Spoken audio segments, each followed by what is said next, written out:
Welcome to Managing Uncertainty, a podcast series from the experts at Bryghtpath discussing global risk, business continuity, and crisis management. Will you be ready to lead your organization through its critical moment? Welcome back to the Managing Uncertainty podcast. This is Brian Strawser, Principal and CEO at Bryghtpath. And with me today is the one and only Bray Wheeler. Good morning. This is our BryghtCast episode for the week of July 22nd. We did not have episodes last week due to some travel and poor planning on our part, but we're back now. We're back in our usual rhythm of 2 episodes a week. The BryghtCast focused on current events and what they mean for your business, and a deeper dive episode, which will come out later this week. So we're going to start by talking about an article that was in Axios' newsletter on July 19th, in an article by Kaveth Waddle and Jennifer Kingson about the coming deep fake threat to business. And I'm just going to read the opening paragraph and then tie this back to something I heard last week at a conference that I was at. So from the article, in the first signs of a mounting threat, criminals are starting to use deep fakes, starting with artificial intelligence generated audio, to impersonate CEOs and steal millions of dollars from companies which are largely unprepared to combat them. Why does this matter? Nightmare scenarios abound. As deepfakes grow more sophisticated, a convincing forgery could send a company's stock plummeting or soaring, extract money, or ruin its reputation in a viral instance. For example, imagine a convincing fake video or audio clip of Tesla CEO Elon Musk disclosing a massive defect the day before a big Tesla launch. The company's share price would crumble. For all the talk about deepfake videos, it's deepfake audio that has emerged as the first real threat to the private sector. The article goes on to describe an incident that Symantec identified. And last week I was at the Aspen Security Forum at the Aspen Institute in Aspen, Colorado. And one of Symantec's lead security architects described this scenario that's highlighted in the article, that they have seen 3 successful deepfake audio attacks on businesses, and not small businesses, big business. In each of these, a company's CEO called a senior financial officer to request an urgent money transfer. Except it wasn't the CEO. It was deepfake audio generated by sampling the CEO's voice from earnings calls, investor presentations, interviews on the news. Even TED Talks, they were saying too, right? TED Talks, that's YouTube right. YouTube videos. Yes. Anything. And you think about the number of times that a Fortune 500 CEO is on audio or video somewhere, where that video could be extracted and then reassembled using AI and machine learning. This was part of a cybersecurity panel at the Aspen Security Forum last week, and it was scary. It was scary. Well, it's almost one of those things where the bigger company you are, the more at risk you are for that. Because you're remote, you're using all sorts of technology to be able to conduct business that, right. Smaller businesses are, hey, we're sitting across from each other. Right. We can do that in person. Whereas over the phone, voicemails, all sorts of stuff. And think about how much more advanced this is from, what we saw before as the kind of spear phishing type of attempts to do money transfers. I mean, when I was interim chief security officer for a Fortune 500 company back in 2017, we had an outside email that looked like it was from our CEO, but it was not from the CEO, that was sent to the controller to make a wire transfer. And fortunately, said controller was a very smart lady who looked at that and said, he's never asked me to do this before. This seems weird, and called me. And I got the CISO involved, and we very quickly identified that email was fake. It was coming from an outside email address disguised to look like the CEO. So not overly difficult to detect. This sounds almost impossible to detect that this is fake. Well, yeah, especially the topics that they're talking about in these interviews too, it probably doesn't take much for the AI and the software to be able to piece some of this stuff together and make it sound legit. Make it sound legit. So the challenge for businesses is this needs to be, I think, immediately become part of the education around social engineering and fraudulent attempts, particularly with folks that have wire transfer authorization, ACH transfer authority within a company in the finance or accounting areas. This needs to be part of some immediate awareness communication. Oh, yeah. Well, yeah, it's almost one of those things you have to almost go back to kind of some rudimentary, even security precautions where it's, you're saying, hey, here's the word of the day, or none of this is done over the phone. It's all done in person. If you get any of this stuff, over the phone, over email. Any of that kind of stuff, that it's not legit. Right. Yeah, I mean, and your wire transfer, your controls around financial transfers and remittance payments need to be such that a simple phone call or email does not authorize such a payment of any type, of any amount. It needs to be, through a controlled process that's internal to the company. Those are things I would look at, and have a central place, like we always talk about. Have a central place for companies to report, or your employees rather, to report this kind of behavior when it comes up, even if they just want a place to like check out if this is legit or not. Yep. Oh yeah, because it's the better safe than sorry for sure. You're almost better taking the time to say, nope, that's legit. That actually is coming from us, versus the one that gets through. Totally. And I think even too, the example they give of, having Elon Musk report something out, even the reputational problems. So kind of the financial piece aside, even having a process and revisiting some of the way that we make announcements, the way that messages come through, that it is firm. You do have a standard process, that it's not kind of case by case basis as you're making these different announcements, that it has to be within a process, because that'll help you manage your reputation. It'll let it not escalate into something that's different. It'll let you double check yourself, so to speak, as a company. What's next? What's our next challenge? So what's next? Strait of Hormuz. Some more stuff happening in the Gulf. So we've talked about Iran a little bit in the past, related to their own strikes and things like that. What's kind of happened over the last couple of weeks, and the last week in particular, late last week, Iran has been a little bit more active in the Straits. They ended up capturing a British oil tanker. It was flagged UK, has a diverse kind of multinational crew aboard it, but Iran said it was conducting itself in ways that violated international maritime law. It was seized. UK, US, other countries have said it was in the kind of Oman's international waters. Iran says it was in Iranian national waters. So needless to say, Iran has kind of confiscated that vessel, taken the crew, kind of seized them. They're showing them photographs and videos of them still on the boat. But the big case here is it's escalated tensions, and it's kind of made the issue more complex because the US and UK aren't necessarily aligned in applying pressure to Iran for the kind of the nuclear aspect of the situation.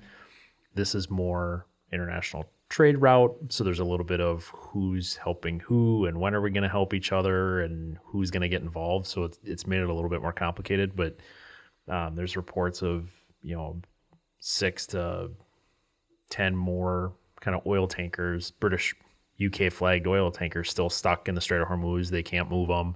It's really kind of unsettled the strait over there over the weekend here.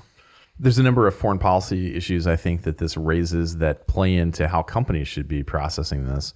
Again, as I mentioned in the last segment, I was at the Aspen Security Forum last week, and this action, along with the challenges, foreign policy challenges with Iran, pretty hot topic of conversation, to say the least. I bet. I think the consensus on Iran's strategy right now is that they're attempting, given President Trump's challenges with maintaining and building alliances, they're attempting to split the United States from other countries by forcing them down different paths of action. I'm not sure that strategy will be successful. The Brits and the U.S. have typically supported each other down the line in foreign policy and militarily when it comes to things like this. But the ball's right now is really in the UK's court on how they want to proceed. They've been clear they want their tanker returned, but there's probably less pressure internally at the UK because the crew are not British. No one on the crew is a British citizen. So there's some tough choices ahead for the UK. I did note that the US took a number of actions last week. They put armed aircraft overhead of U.S. commercial vessels that were moving through the Strait of Hormuz in order to defend them, but there were no attempts to interfere over the weekend.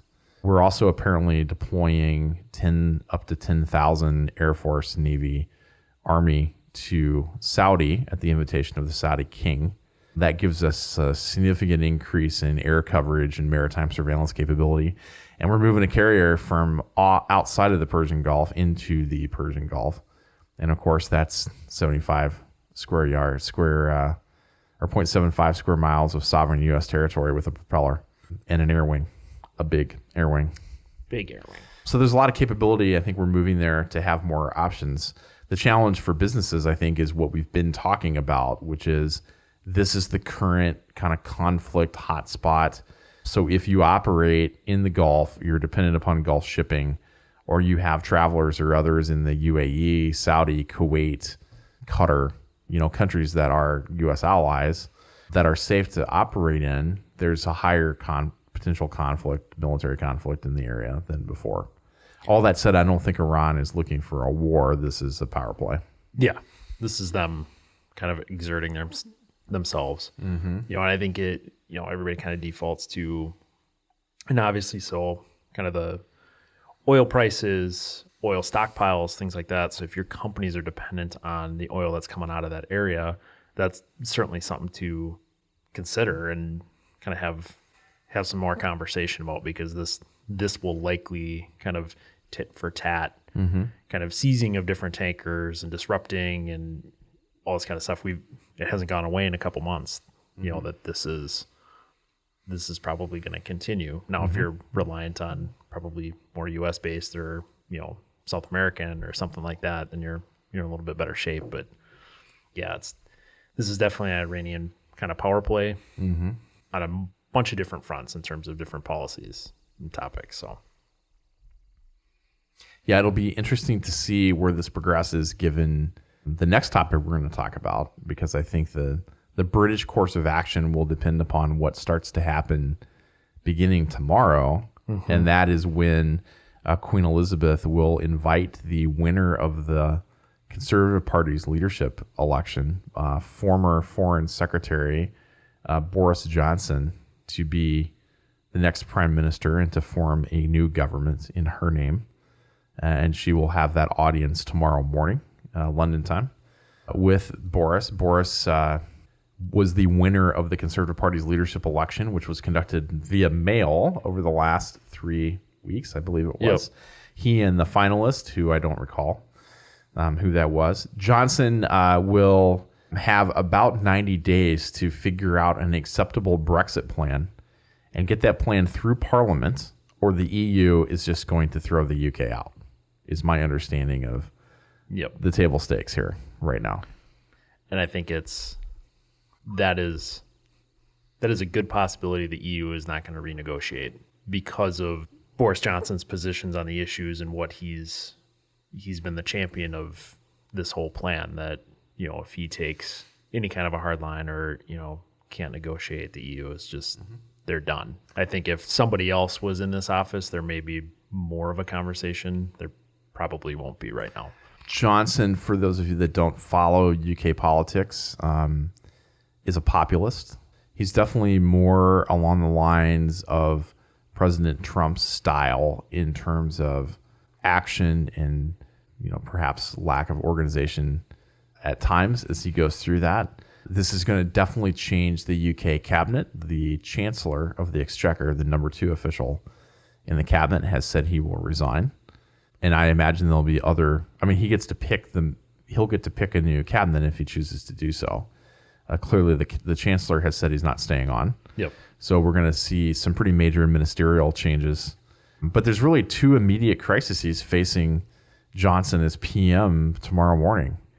And that is, how does he figure out the Brexit strategy that Parliament will accept? And second, what does he do about the tanker, the British tanker being held by the Iranian Republican Guard? Yep. Well, and that's not to bring it completely back to the tanker, but, there's a lot of conversation that's come up that, UK is facing a lot of different tankers and things like that, reflagging themselves off the UK flag in the Strait and going to other countries. And that has an impact in a lot of different ways for the UK. It's interesting because the strategy in the 80s was the opposite. It was that companies wanted to flag their tankers with members of NATO because the U.S. made a huge deal out of reflagging several tankers to the U.S. flag, so the U.S. Navy would have more obligation to protect them, and that would make it less likely Iran or Iraq or others would attempt to screw around with those tankers. Now we're going the other direction. Now we're trying to mask ourselves with other countries that aren't involved in some of these seizures of, illegal oil, Iranian oil, or they say illegal Iranian oil.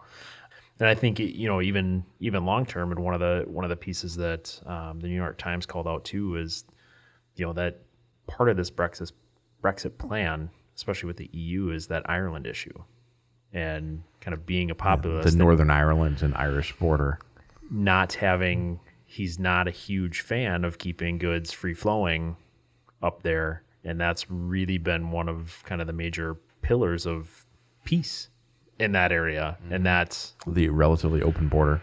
That if it's a hard border crossing, it's going to cause problems. It will up there most likely revert back, and that's been part of the conversation throughout this Brexit. But he definitely has a more hard line on that. That border is important. So for companies, if you operate in the UK or Northern Ireland or Ireland, the Free State of Ireland, or the EU for that matter, now's the time to start watching what happens. The next 60 to 90 days are going to be critical for the Brexit strategy. They could leave, if they don't figure it out, then they leave with no treaty, no agreement, hard borders. That's going to be a real challenge for folks that for 30 some years have been used to free movement within the European community, and that's going to stop. And a portion of that was going to stop anyway, but they were trying to soften the impact of that change. And certainly from a trade standpoint, it's just going to be a mess if they don't figure that out. There's a lot to figure out. Yep. So that's it for this edition of the Managing Uncertainty podcast, BryghtCast edition for the week of July 22nd. We'll catch you later in the week with our next episode. Thanks for listening. Thanks for listening to this episode of Managing Uncertainty, produced by the experts at Bryghtpath. To receive notifications of new episodes, join our newsletter at bryghtpath.com or subscribe through your favorite podcast player, such as iTunes or Google Play. Learn more about the services and trusted advice from Bryghtpath by visiting bryghtpath.com. That's BryghtPath.com.